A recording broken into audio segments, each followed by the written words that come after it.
अस्सलाम वालेकुम वीवर्स। मैं मोहम्मद हसन और ये हमारे जावा स्क्रिप्ट की 9th क्लास है और मैं आपको वेलकम करता हूँ। इस क्लास में हम बूलियन के बारे में डिस्कस करेंगे। आपको बूलियन के बारे में कुछ ना कुछ पता तो चल गया, लेकिन फिर भी मैं आपको थोड़ी सी इसकी हिस्ट्री बता देता हूँ। इस क्लास में हमारा प्रैक्टिकल वर्क कोई नहीं है, सिर्फ थ्योरी ही है, तो मैं आपको यहीं पे इसको करवा देता हूँ। बूलियंस की जैसा कि आप जानते हैं कि जैसे जावास्क्रिप्ट में हमने पढ़ा था ट्रू फॉल्स, इसी तरह इसकी और भी कुछ वैल्यूज़ होते हैं जैसे कि येस नो और ऑन ऑफ। जो फिजिक्स वाले हैं उनके लिहाज से बूलियन की जो वैल्यूज़ होती हैं वो ऑन और ऑफ, जो कि लॉजिक गेट्स में बहुत ज़्यादा यूज़ होती हैं ऑन ऑफ।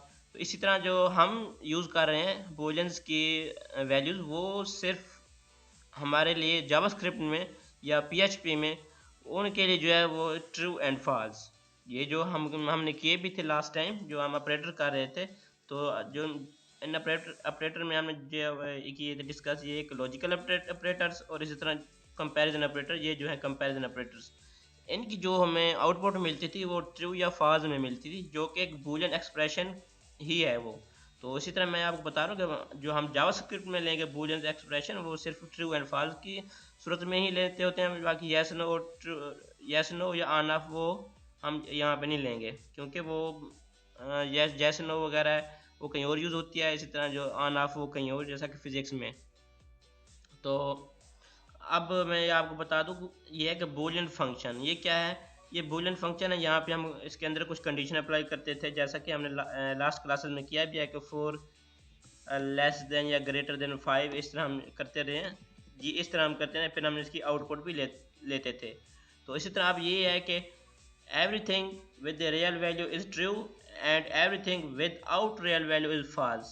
ये इसकी आउटपुट बता रहा है कि अगर रियल वैल्यू तो ट्रू होगा, अगर रियल वैल्यू नहीं है तो वो फॉल्स होगा। इसका मतलब ये है, रियल वैल्यू का यहाँ पे मतलब ये है कि हम कोई एक चीज़ ले लें। फर्ज कर मैं ये लेता हूँ हाय हाय, ये मैं लेता हूँ। अब ये क्या है, अब ये एक जो मैंने लिया है ना, तो ये एक स्ट्रिंग है ना ये कुछ है। तो इसी अगर स्ट्रिंग आपने बनानी है तो आपने इसको इस तरह लिखना होगा।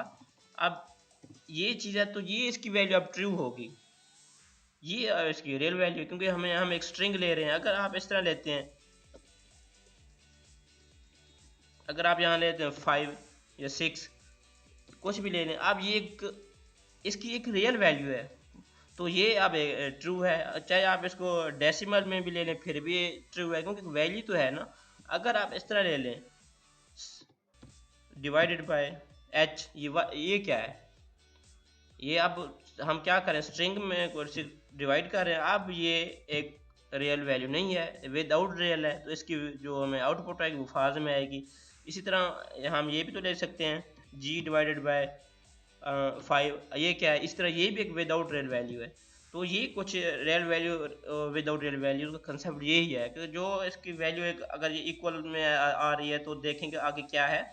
तो इस तरह हम अब जो यहाँ पे देखें मैंने कुछ लिखी भी है, ज़ीरो ज़ीरो एक फाज है, ज़ीरो की वैल्यू जो आएगी हमें आउटपुट आएगी वो फाज आएगी, -0 भी फाज आएगी। अब जो इम्प्टी स्ट्रिंग होगी, मैंने आपको बताया था इम्प्टी और अनडिफाइंड वैल्यू के बारे में।